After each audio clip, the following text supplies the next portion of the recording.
kama unataka kusikia muziki wetu. Yaani pamekuwa na kutokuwaheshimu abiria. Afu chuma inatoka Gongo la Mboto inakuja nani? Inakuja feri. Kwa jamani, tunaomba wamiliki wa daladala ama sana sana madereva na makonda, tujitahidi kucontrol sauti za daladala zetu. Unakuta kagari kenye daladala yenyewe na saundi mbovu, haina bezi, ni stereo tu mchinje nyeze. Ila kama ile ya jana kiboko wanavokomada. Jana tumefika tumekutana Moroko hapo na daladala. Saundi ilofunguliwa mpaka tukasema udereva. Alafu inapigia kwa dereva, inapigia AC.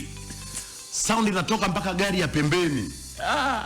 Sio yeye tu tulikuwa tunafikiria. Tunaomba jamani, yawezekana wewe ukao una vibe lako kweli, lakini kumbuka upo kwenye usafiri wa umma. Alafu unajua sio tu daladala. Bajaji vipi? Sasa bajaji nafungiwa saundi alafu ni kadogo. Alafu ndo mnashare. Kwa tatu, mmoja anapenda vibe, mmoja hapendi vibe. Sasa ameunganika na dereva. Alafu sasa mbaya zaidi dereva anapenda vibe, alafu mmepanda wengi kwenye daladala, kwenye bajaji, kwa dereva kakaa kwa pembeni hivi.